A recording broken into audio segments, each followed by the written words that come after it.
Today we'll discuss about macroeconomics, and this is video number 1 on macroeconomics. As I go on adding more and more videos, I'll put serial number on them. Macroeconomics is derived from the Greek word macros, which means large. Macroeconomics Greek word macros से लाया गया है। जैसे कि हमें पता है English language में काफ़ी सारे वर्ड्स हैं जो विश्व के अलग अलग भाषाओं से लिया गया है।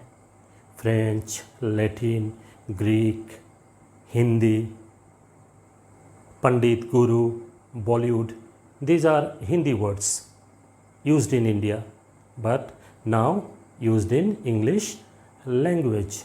सो उसी तरह से मैक्रोस जो ओरिजिनली हम अगर देखते हैं तो ग्रीक वर्ड है। Ragnar Frisch use this term for the first time in 1833, a Norwegian economist.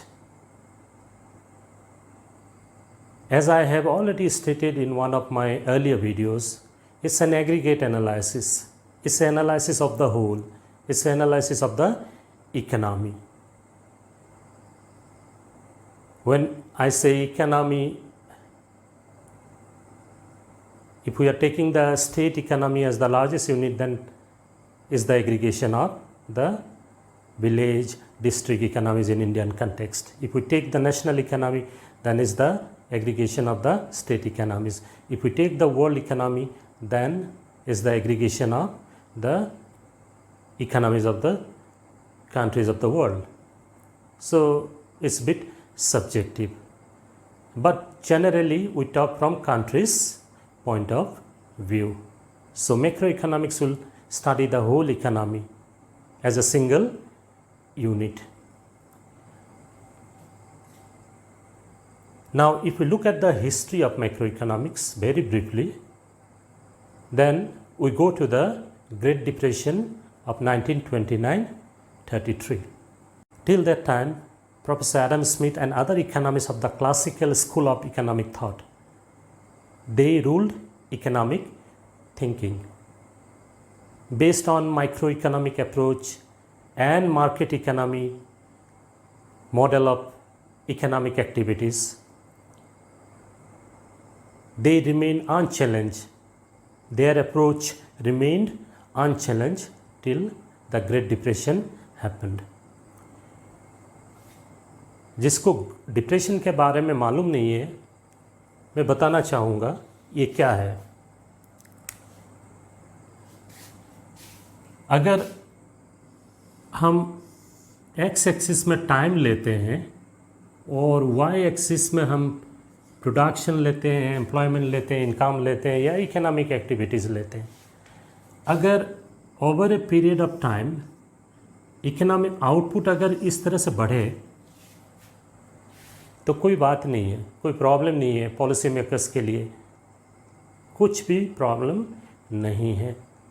लेकिन इकोनॉमी में जिस तरह से इकोनॉमिक एक्टिविटीज़ चलता है over a period of time, उसका ट्रेजेक्टरी अलग होता है, उसका ट्रेंड अलग होता है, जो हम ट्रेड साइकिल्स बोलते हैं।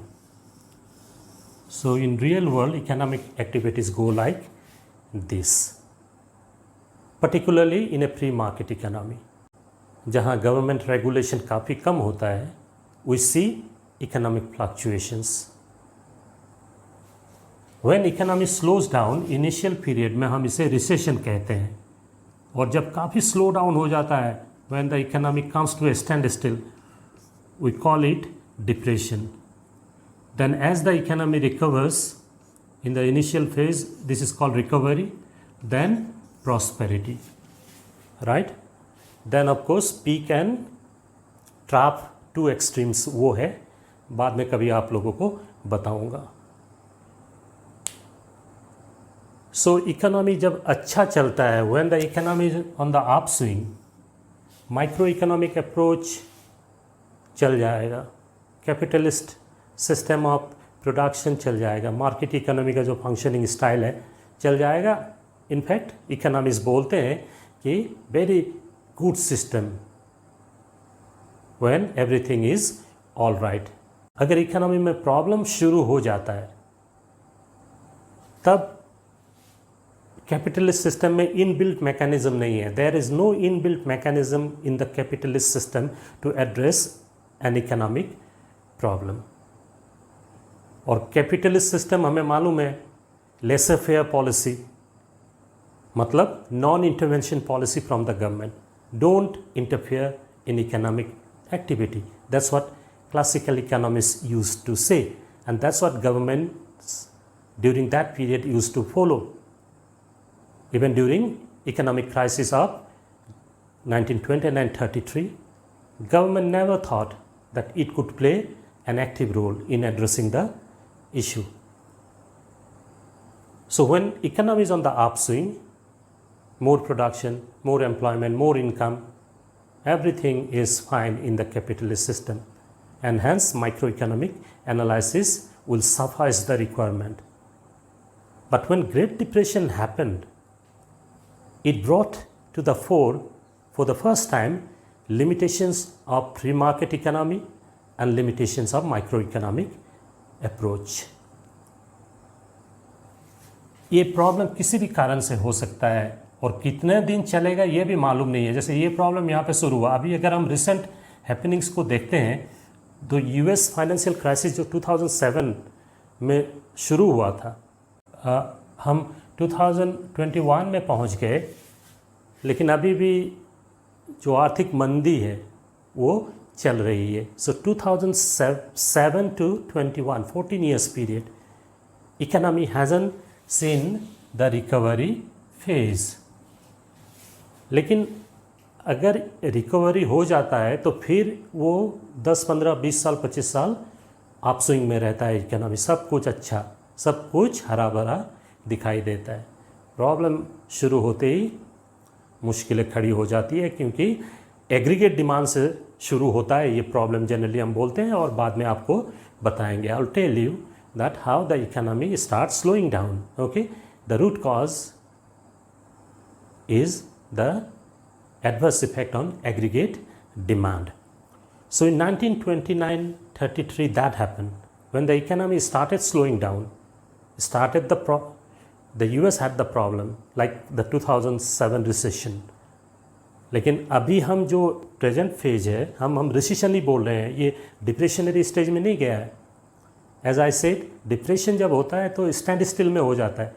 स्टैंड स्टिल जब बोलेंगे कि जो प्रोडक्शन हो रहा है, जो एम्प्लॉयमेंट है, जो इनकम है, बिल्कुल नीचे स्तर पर पहुंच जाता है, क्योंकि मार्केट में एग्रीगेट डिमांड कम है तो प्रोडक्शन नहीं होता है। प्रोडक्शन नहीं होगा तो एम्प्लॉयमेंट क्रिएट नहीं होगा, एम्प्लॉयमेंट नहीं होगा तो इनकम भी नहीं होगा। सो 1929-33 that happened, and then people started realizing the limitations of microeconomic analysis and also pre-market economy, and there came Professor John Maynard Keynes. In fact, before that, John Maynard Keynes used to talk about the limitations of pre-market economy and microeconomic analysis, but nobody listened to him, and that's a very interesting story behind John Maynard Keynes and his emergence as a school of economic thought, Keynesian school of economic thought, what we call it. तो किस तरह से जब initial period में उनको नकारा जाता था, ग्रेट डिप्रेशन के बाद लोगों ने कहा प्रोफेसर कीन्स ने जो कहा इतने दिनों से वो सही है, and that's why John Maynard Keynes को father of macro economics, founder of macro economics भी कहा जाता है। फादर ऑफ इकोनॉमिक्स हम एडम स्मिथ को बोलते हैं, एंड फादर ऑफ इकोनॉमिक्स जब बोलते हैं basically we are talking about father of micro economics, लेकिन हम फिर भी फादर ऑफ इकोनॉमिक्स बोलते हैं, मॉडर्न इकोनॉमिक्स जिसको हम बोलते हैं। और 1936 में जॉन मेनर्ड कीन्स की ये फेमस बुक पब्लिश हुई, 1936 में हुई थी, general theory of employment, interest and money, पूरा नाम जो है popularly known as general theory, और ये मैक्रो इकोनॉमिक्स की एक बहुत ही इम्पोर्टेंट बुक है। जॉन मेनट किन्स इससे पहले जो बोल रहे थे सारे चीज़ इस बुक में लिखी गई है। सो इसी तरह से लोगों ने मैक्रो इकोनॉमिक अप्रोच का जो अहमियत है उसको समझना शुरू किया, और उसके बाद लोगों ने कहा कि माइक्रो इकोनॉमिक्स के साथ साथ मैक्रो इकोनॉमिक्स का जो अप्रोच है उसको साथ लेके चलना ज़रूरी है। Let's move to scope of macro economics. Macro economics का दायरा। Macro economics basically studies these areas. We can add few more areas here, the broad areas. National income. Now this is an aggregate income. As the name suggests, national income is the income of the whole country. So अगर हम economy की बात लेते हैं तो जो भी sector है, प्राइमरी, सेकेंडरी, टर्शियरी, जितने भी फैक्टर्स ऑफ प्रोडक्शन हैं,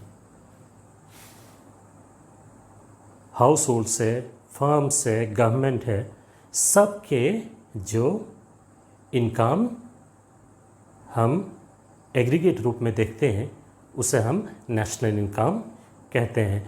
so national income is the summation of individual factor incomes. That way we can say land, labor, capital and organization, because the different factors of production are working in the economy.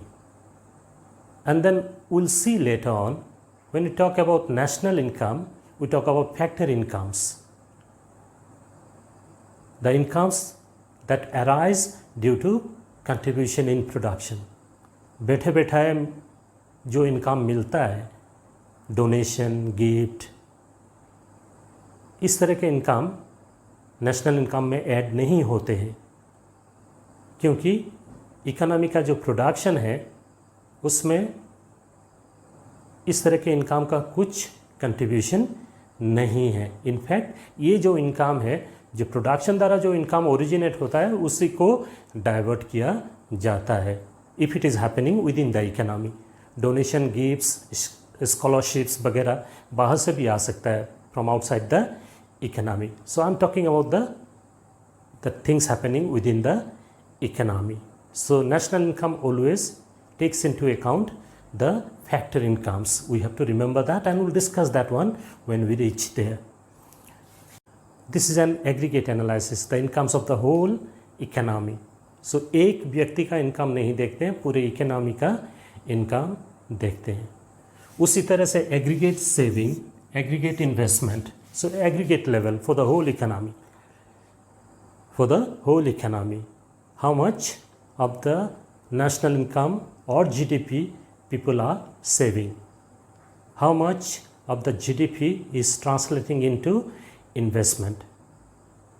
सो ये भी aggregate picture है। Individual, एक व्यक्ति का, एक firm का, एक house hold का हम सेविंग इन्वेस्टमेंट नहीं देख रहे हैं, पूरा इकोनॉमी का देख रहे हैं। सो मैक्रो इकोनॉमिक का स्टडी एरिया है। General price level. Now general price level जब हम बोलेंगे तो जो प्राइस लेवल पूरे इकोनॉमी का एक समेटिव पिक्चर जो दिखाता है, हम एक किसी सामान का दाम की बात यहाँ पे नहीं बोल रहे हैं। That will be individual price of that particular commodity और सर्विस और factor. We are talking about general price level. So एक प्राइस लेवल जो इकोनॉमी का जो प्राइसेस हैं, मूवमेंट है, उसको सम अप कर सकते हैं। जनरली इंडेक्स, प्राइस इंडेक्स होता है हमारा, WPI wholesale price index, CPI consumer price index या cost of living price index भी बोलते हैं। सो एक फिगर जो पूरे इकोनॉमी का प्राइस का मूवमेंट है उसको सम अप कर सके, right. So general price level talks about the overall movement of the price level in the economy or at the aggregate level. So this is also a macroeconomic variable. Then aggregate demand and aggregate supply. Micro economics में हम individual demand पढ़ाते हैं या market demand पढ़ाते हैं. तो individual demand is for a particular commodity from an individual. Market demand भी एक कमोडिटी के स्पेसिफिक ही होता है.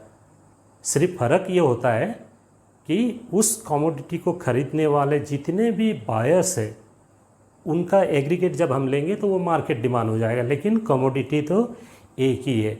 मार्केट डिमांड में ऐसा नहीं हो सकता कि there are 10 buyers in the market and buying से 5 products. No, buying the same product. So उसका समेटिव पिक्चर हम देखते हैं तो वो मार्केट डिमांड हो जाता है. So both individual demand and market demand is for a particular commodity, so an individual commodity. So microeconomic approach. But when we say aggregate demand, it talks about the demand for different goods and services produced in an economy during a year across the sectors of the economy. पूरे अर्थनीति के जितने भी क्षेत्र हैं उन क्षेत्र में पूरे साल में जो डिमांड है उसको हम एग्रीगेट डिमांड बोलते हैं. सो ये भी एग्रीगेट पिक्चर है. उसी तरह सप्लाई, पूरे फर्म्स का जितने भी प्रोडक्ट्स है, जितने भी सर्विसेज है, उनके सप्लाई को हम देखते हैं तो एग्रीगेट पिक्चर हुआ ये, राइट. जब हम देखते हैं तो समेटिव पिक्चर देख रहे हैं तो ये भी मैक्रो इकोनॉमिक वेरिएबल है. इंडिविजुअल सप्लाई, मार्केट सप्लाई, वो माइक्रो इकोनॉमिक वेरिएबल हैं. उसी तरह से theory of output, income and employment aggregate level में हम देखते हैं पूरे देश के अंदर क्या हो रहा है, what is happening within the economy as far as the total output is concern. And these 3 terms are interlinked.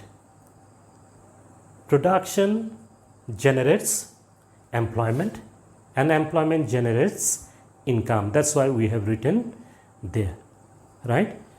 Theory of output, income and employment. So macroeconomic study will also try to see what is happening to the production of goods and services in an economy. Okay, it's increasing, decreasing. If it's increasing, at what rate? If it's decreasing, at what rate? What is happening to total employment in the economy? What is happening to the total income, which is basically national income, right? So ये भी macroeconomic study के अंदर आता है. Government budget macroeconomics के अंदर पढ़ाया जाता है क्योंकि जॉन मेनर्ड कीन्स के बाद, ग्रेट डिप्रेशन के बाद, economist agreed that both microeconomic approach and macroeconomic approach have to go together. And also, even in a pre-market economy, government's intervention is necessary, particularly during crisis period. Imagine this COVID-19 inflicted economy of India or the world. If government doesn't interfere in the name of market economy, in India, of course, we have mixed economic system. So by definition, government's active role, government's participation is expected. But even in the US, UK, France, Germany, government is actively participating in the revival program. Not only in the relief or mitigation policy program, but also in the revival of the economy, because economy is going downhill, recession, which of course started in 2007 itself. Then if you look from 2007 till 2021, one event after another is happening, and that hasn't allowed the world economy to set itself on the upward trajectory. So when we talk about government budget, basically we are talking about government's intervention in economic activities through public budget, through government budget. because government can't raise revenues, can't spend money without having a budget. In India, it's mandated in the constitution. Budget making is a constitutional duty, be it the central government or the state government. It's mandatory. No government can say, we won't prepare budget this year and spend the money as they come. No. We know what will happen. Supreme Court of India will intervene and say that you can't stay in power because you are not fulfilling the constitutional duty. So budget has many dimensions, but basically there are two parts, receipts and expenditures, and through these two the government can very well affect the economic activities. Last one, forex rate and BOPs. Forex, foreign exchange. So foreign exchange rate and balance of payments, they are also studied in macroeconomics.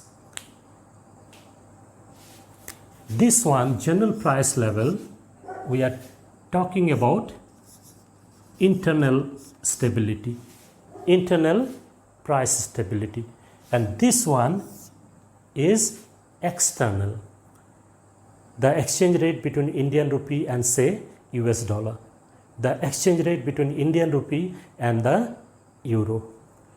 Too much fluctuations here and too much fluctuations here, both are considered bad from the long-term economic growth perspective. That's why in economics we talk about economic growth with stability. And when we say stability, it talks about internal stability as well as external stability. When we talk about balance of payments, we are talking about a country's economic relations with the rest of the world. So this is also an aggregate analysis, because we are not looking at an individual's trade relation, financial relation, or an individual firm's relation with the rest of the world. We are talking about countries' relation with the rest of the world in terms of exports and imports. So this is also a macroeconomic study. Now we'll look at some of the important points that throw highlight on the importance or significance of macroeconomic analysis or macroeconomics. Macroeconomics की पढ़ाई क्यों हमारे लिए मायने रखती है? पहली point जो मैं बताने जा रहा हूँ वो ये है कि मैक्रो इकोनॉमी जब हम पढ़ाई करते हैं या मैक्रो इकोनॉमिक्स की जब हम पढ़ाई करते हैं तो हमें इकोनॉमी की एक पूरी छवि दिखाई देती है, समझ में आती है।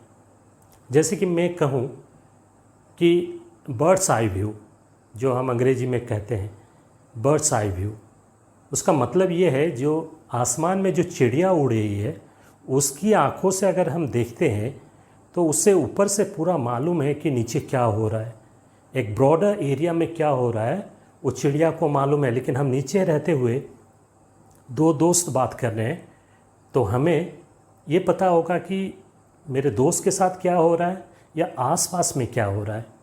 जो चिड़िया को दिखाई दे रही है ऊपर से जो छवि, वो हमें नीचे रहकर दिखाई नहीं देती। माइक्रो इकोनॉमिक्स का वही लिमिटेशन है। इंडिविजुअल जब हम स्टडी करते हैं एक एक कंज्यूमर का, एक प्रोड्यूसर का, एक फर्म का, तो लिमिटेशन वही है कि काफ़ी नैरो अप्रोच रह जाता है।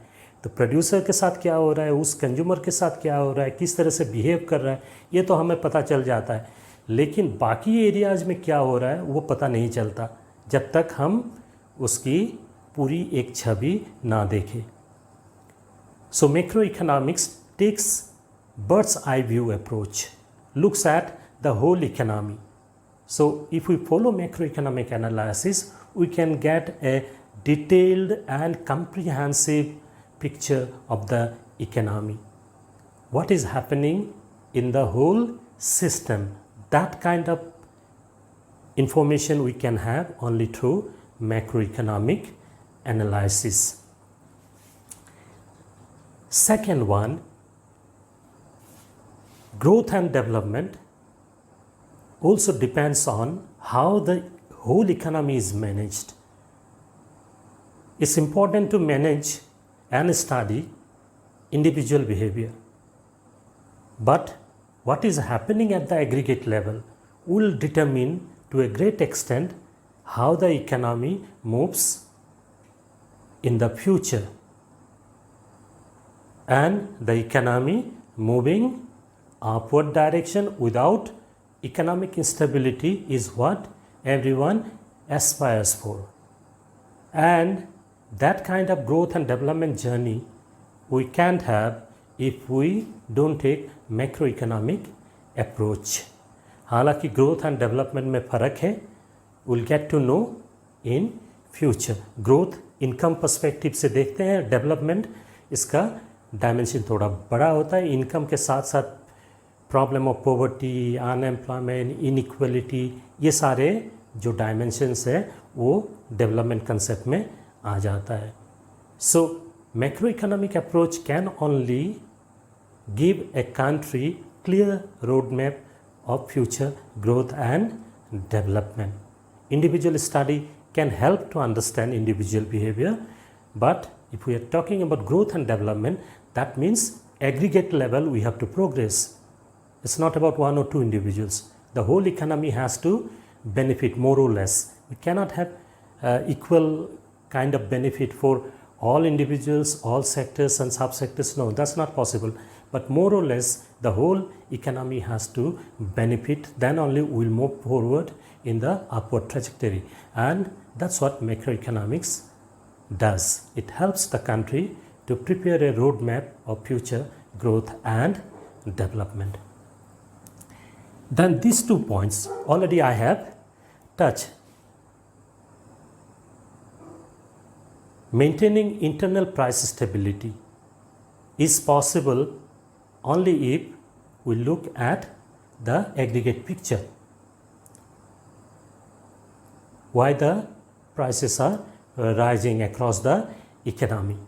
Because inflation is considered based on the price movement more or less across the economy. एक इंडिविजुअल कमोडिटी का प्राइस अगर बढ़ रहा है तो वो इन्फ्लेशन नहीं है, इसलिए मैं बोल रहा था जनरल प्राइस लेवल. तो मोर और लेस जब सारे सेक्टर्स में सारे गुड्स एंड सर्विसेज के प्राइस अगर बढ़ने लगे तो उसे इन्फ्लेशन कहा जाता है. किसी भी प्रॉब्लम का करेक्शन तभी होगा जब प्रॉब्लम का पता हो, कारण क्या है. जिस तरह डॉक्टर डायग्नोसिस करते हैं, पहले जानना चाहते हैं कि बीमारी का कारण क्या है, उसके बाद ट्रीटमेंट बताते हैं, उसी तरह इकोनॉमिक्स भी प्राइस स्टेबिलिटी इंटरनल हो या एक्सटर्नल हो, वो पॉलिसी बना नहीं पाएंगे जब तक कारण पता ना हो. रिसर्च, क्वांटिटेटिव डेटा एनालिसिस के जरिए इकोनॉमिक्स जानना चाहते हैं कि कारण क्या है. So macro economic analysis can help us to find out the causes behind upward swing in the general price level or fluctuations in the foreign exchange rate, thereby allows the policymakers to prepare effective policy to address both the issues. Last वाला macro economic policy के बारे में आपने सुना होगा. मैंने जो macro economics का स्कोप बताया था, national income, aggregate saving and investment, general price level, aggregate demand, aggregate supply, national output, employment, income, government budget, foreign exchange rate, balance of payments. Macroeconomic policy in सारे parameters को include करके policy बनाएगी जिसके जरिए national income मतलब output income जो बढ़ सके विथ स्टेबिलिटी, एंड जब ये होगा तो सेविंग्स इन्वेस्टमेंट भी बढ़ेगा और internal and external economic stability भी देखने को मिलेगा. So macro economic policy basically tries to stabilise the economy at the aggregate level.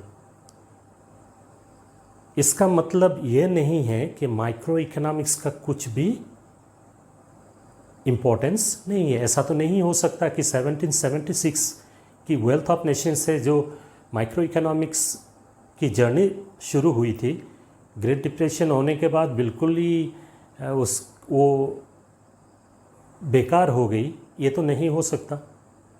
हाँ, जब समस्या की सृष्टि हुई ग्रेट डिप्रेशन के जरिए तो माइक्रो इकोनॉमिक्स में उसका आंसर नहीं था, लेकिन माइक्रो इकोनॉमिक्स का अपना अहमियत है और हम वो देखेंगे जब हम माइक्रो इकोनॉमिक्स पढ़ाई करेंगे.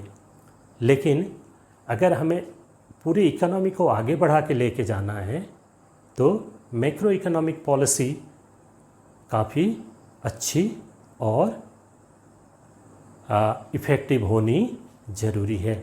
If the economy has to move forward without having issues of instability, then we need a very good macroeconomic policy, and macroeconomic analysis can only help the economy to prepare a comprehensive and effective macroeconomic policy. There is a view that microeconomics and macroeconomics need to be studied separately, and there is a weight behind that argument. काफ़ी लोग बोलते हैं कि micro और macro economics को अलग करके पढ़ा जाना चाहिए और इस तर्क में काफ़ी वज़न भी है. हम माइक्रो और मैक्रो का पैराडॉक्स के बारे में बात करते हैं, बोल सकते हैं एक पहेली की तरह, क्योंकि जो एग्रीगेट है सामूहिक तौर पर हम जब देखते हैं तो वो व्यक्ति का समूह है. समाज जब बोलते हैं तो समाज के जो व्यक्ति है वही तो समाज में रहते हैं, तो वही समाज को बनाते हैं. तो जो व्यक्ति के साथ हो रहा है वही समाज के साथ हो रहा है, या जो समाज का जो पिक्चर है वो व्यक्ति का पिक्चर होना चाहिए, लेकिन उसमें उलझन है. Right, what I am saying is this: aggregate is the summation of individuals. So what is true for individuals must be true for the aggregate. Vice versa, what is true for the aggregate or the society must be true for the individual members of the society. But there is paradox. We see contradictions at times. For example, in economics, we say individual saving is always a virtue. It's always good thing for the individual because that saving acts as a precautionary tool, as a safeguard mechanism, and also the saving can also be used for productive investment. But at the same time, we say that if the whole society or the country saves too much, it's not good for the economy. So good for the individual, but not good for the economy, particularly during recession and depression. During that kind of situation, when the economy is in the downswing, if people start saving more, then the rate of acceleration of downward journey will speed up. So एक व्यक्ति जब संचय करता है तो हम कहते हैं ये उस व्यक्ति का भलाई करेगा, लेकिन ये बात हम इकोनॉमी के लिए नहीं बोल सकते. एक लिमिट तक ठीक है, क्योंकि हम बोलते हैं सेविंग इन्वेस्टमेंट, जब सेविंग होगा तभी इन्वेस्टमेंट होगा, particularly in productive activities, in infrastructure, right, in capital goods, तो इन्वेस्टमेंट ज़रूरी है, लेकिन एक सीमा के बाहर जाके अगर सेव करने लग जाए तो जो मैंने कहा था रिसेशन का स्टार्टिंग पॉइंट एग्रीगेट डिमांड, सो एग्रीगेट डिमांड में इफेक्ट होगा क्योंकि लोग खर्चा नहीं कर रहे। तो ये एक कंफ्यूजिंग सिचुएशन है कि इंडिविजुअल के लिए जो सही है वो इकोनॉमी के लिए सही नहीं है। ये पैराडॉक्सिकल सिचुएशन है। उल्टा भी बोल सकते हैं, what is true for an economy may not be true for an individual. What is good for a society may not be good for an individual. Example,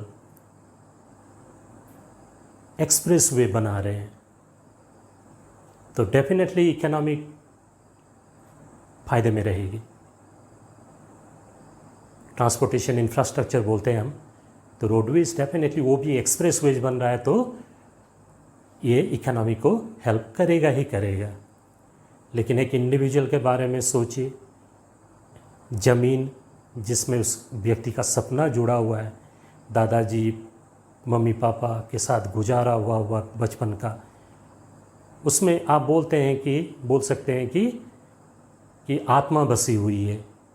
ज़मीन चली गई, सरकार ने एक्वायर कर ली, कंपनसेशन दिया है, तो कुछ चीज़ें हैं जो पैसे से कंपनसेट नहीं कर सकते। शायद मार्केट रेट से 4 गुना ज़्यादा दिया गया हो, फिर भी वो व्यक्ति कहीं और जाके वो खुशी महसूस नहीं करेगा जो उस प्लॉट के साथ उस व्यक्ति को मिल रहा था। So this is an example of what is true for the economy is not true for an individual. What is good for an economy is not good for an individual. A plot of land that is acquired by the government for an expressway with a compensation, with very good package of compensation, may not make that person happy because that's his ancestral property where he grew up, where he spent his childhood. Once that plot of land is taken away from that person, maybe welfare perspective, that person is not the same, though he has more money. So that expressway benefits the economy, but not that individual in true sense of the term. So this is a paradoxical situation. What is good for an individual may not be good for the economy. What is good for the economy may not be good for an individual.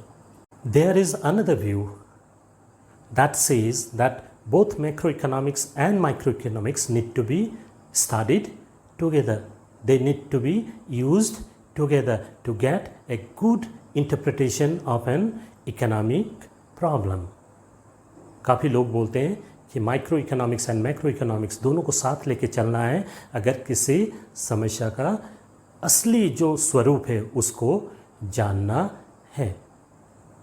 इनकी बातों में भी वजन है। For example, micro economics depends on macro economics.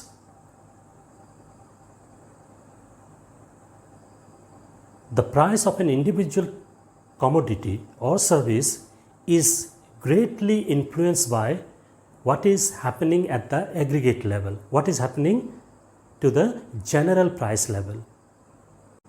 जो general price level है उसमें क्या हो रहा है? अगर जनरल प्राइस लेवल ऊपर की तरफ जा रहा है, इन्फ्लेशन हो रही है, तो हम उम्मीद कर सकते हैं कि इंडिविजुअल प्राइसेस जो है गुड्स एंड सर्विसेज के वो भी बढ़ रहे हैं, क्योंकि aggregate is the summation of individuals. Exceptions हो सकता है, वो हमें मालूम है, हर चीज़ में एक्सेप्शन है, और इकोनॉमिक्स में हम एक्सेप्शन को नहीं पढ़ते हैं। हम जो रूल है, जो घटती है आमतौर पर घटना, उसको ही अध्ययन करते हैं। अगर हमें एक्सेप्शन बताना है तो उसको अलग से हम बता सकते हैं कि ये सारे एरियाज़ है जहाँ ये अलग से हो रहा है, मगर मेजर फोकस हमेशा जो अमूमन होती है वही सारी बातें हम अध्ययन करते हैं. So economics studies the rule, not the exception. So when I am saying that individual prices of various goods and services are affected by the general price level of the economy, there can be exceptions. General price level is rising and most of the prices of goods and services are also rising, but there can be one or two goods or services where we can see prices going in the opposite direction, declining. But in general sense, we can safely say that microeconomics depends on macroeconomics. Like individual price of a commodity depends on what is happening to the general price level. Likewise, macroeconomics depends on microeconomics. National income, a macro concept. How the national income will change will depend on what is happening to individual incomes. Individual income is a micro concept. So if we have 130 crore population, of course we have to exclude the children and the elderly people from here because we will have to take the working population only. But nonetheless, general term I am saying, if we have 130 crore people and if we look at their individual income, then it's a micro concept. If individual incomes rise, we can safely say that national income will rise. So this is an example of macroeconomics depending on microeconomics. So what we have seen here is two different viewpoints. One says both the economics need to be studied separately and they have their argument. Some say they need to be integrated together to get a good understanding of an economic problem, and they have their argument. Okay, now we'll move to the last part of today's lecture, and we are going to look at the differences between micro and macroeconomics. Now the differences depend on the basis or the criterion. What is the criterion used to differentiate between microeconomics and macroeconomics? For example, if we take the focal point of study, who is the focal point of study? And we know by now, individual, whether consumer, producer, firm, is the focal point of study. Macroeconomics studies the whole economy. So the focal point of study of macroeconomics is the summative economy. And I said, if we are talking about the state economy in isolation, then state economy becomes macro variable. If we are taking the national economy, then it becomes the macroeconomic variable. So focal point of study of macroeconomics is the whole economy. Now if we take the economic variables as another criterion, then as the name suggests, microeconomics will use micro variables like individual demand, individual supply, whereas macroeconomics will use macro variables like aggregate demand, aggregate supply, money supply, etc. If we take economic agents as the basis of distinction between the two branches of economics, then individual consumers, individual producers, individual firms, individual markets are the economic agents, whereas institutions such as RBI, SEBI, IRDA, TRAI, CCI, Competition Commission of India, these are macroeconomic agents. Economic agents mean those individuals and institutions who have to take economic decisions. So individual consumers, individual producers, RBI, SEBI, Competition Commission of India are the macroeconomic agents. Now, if we take the central issue, then microeconomics talks about allocation of resources being the central issue of the economy. Unlimited ones with limited resources having alternate uses. In that kind of scenario, people have to take a decision to allocate the scarce resources.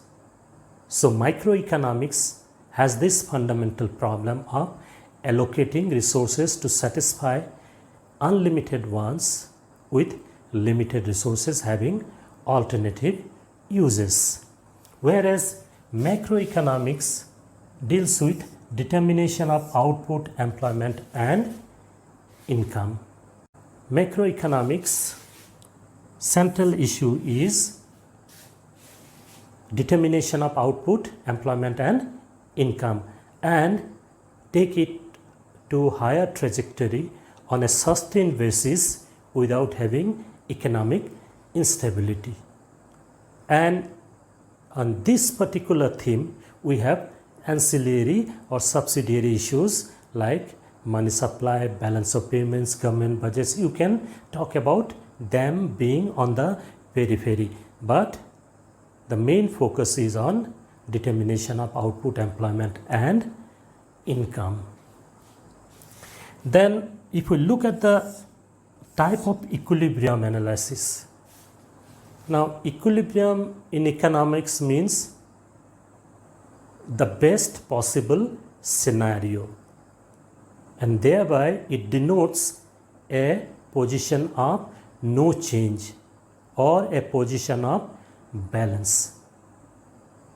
Equilibrium उस position को दर्शाता है जहाँ से economic agent हटना नहीं चाहता, और एक इकोनॉमिक एजेंट हटना नहीं चाहेगा जब वो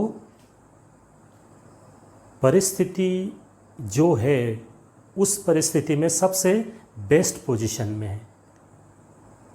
अगर एडवांटेजियस पोजीशन है तो बेस्ट एडवांटेजियस पोजीशन, अगर डिसएडवांटेजियस पोजीशन है तो सबसे कम जहाँ पे डिसएडवांटेज है, उस तरह का सिचुएशन जब हम पहुँचते हैं तो बोलते हैं कि इकोनॉमिक एजेंट इक्विलिब्रियम में है.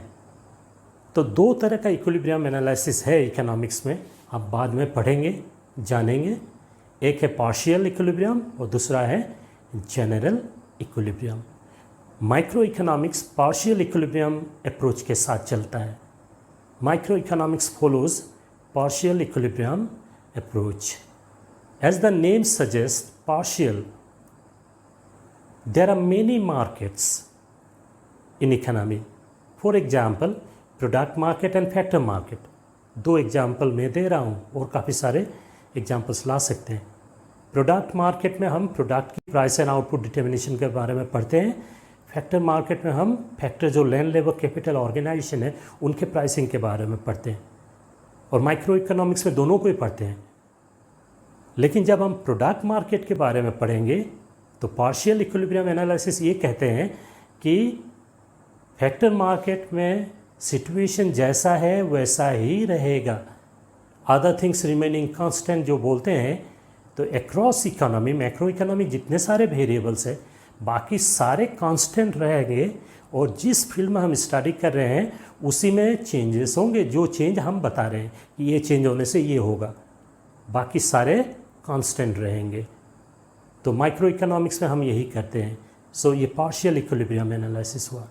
जबकि मैक्रो इकोनॉमिक्स में जब हम इन टोटलिटी देखते हैं, पूरा इकोनॉमी को ही देख रहे हैं हम, तो जनरल इक्विलिब्रियम एनालिसिस को लेके चलते हैं. We follow general equilibrium analysis where we study simultaneously the equilibrium arriving process of all the sectors and sub sectors. So सारे इकोनॉमी को एक साथ हम मूव करने देते हैं जनरल इक्विलिब्रियम एनालिसिस में, और उस वक्त हम उसको स्टडी करते हैं। तो आप देख सकते हैं कि macro economics general equilibrium analysis के ऊपर आधारित है। और एक पॉइंट अगर आप जोड़ना चाहते हैं तो एग्जांपल्स दे दीजिए। माइक्रो इकोनॉमिक्स के जो एग्जांपल है, इंडिविजुअल कंज्यूमर बिहेवियर या individual consumers equilibrium, producers equilibrium, price determination in a market etcetera. और यहाँ पर आप एग्जांपल दे दीजिए, national income, aggregate demand, aggregate supply, balance of payments etcetera. So काफ़ी लंबा क्लास हो गया आज, लेकिन मैं चाहता था कि ये जो टॉपिक्स है, रिलेटेड टॉपिक्स है, एक ही लेक्चर में आपके सामने प्रस्तुत करूं। थोड़ा सा लंबा हो जाएगा, लेकिन मैं चाहूँगा कि आप अपने सुविधा अनुसार इसे देखिए, नोट्स बना लीजिए। और मैं जैसा कि कहता हूँ कि मेरा मकसद है आपको समझाना। मार्क्स के लिए आपका आंसर स्ट्रक्चर्ड होना ज़रूरी है। जो स्टैंडर्ड टेक्स्ट बुक्स है उसमें क्या लिखा हुआ है, किन सारे बिंदुओं पर ध्यान दिया गया है, उसी के हिसाब से आपको आंसर बनाना है। मार्क्स को देखते हुए कितना लिखेंगे आपको डिसीजन लेना है। आपकी राइटिंग स्किल्स अगर काफ़ी अच्छी है तो आप मेन पॉइंट्स बना लीजिए और एग्ज़ाम में बस ध्यान रखिए कि कितना लिख रहे हैं। ज़्यादा लिखेंगे तो बाद में टाइम मैनेजमेंट का प्रॉब्लम होगा। अगर वो कैपेबिलिटी है तो आपको बस मेन पॉइंट्स बनाने हैं। और राइटिंग स्किल में थोड़ी सी कमजोरी है तो जिस एरिया में आपको समस्याएं होती है उस एरिया में आप नोट्स बना के पढ़िए, और जो छोटे आंसर है मुझे लगता है आप उसको हैंडल कर पाएंगे। सो नेक्स्ट लेक्चर में मैं आपको और जो कंसेप्ट्स है मैक्रो इकोनॉमिक्स का, जब हम नेशनल इनकम में जाएंगे उसके पहले जो कंसेप्ट्स हमें जानना ज़रूरी है, उन सारे कंसेप्ट्स के बारे में बताऊंगा।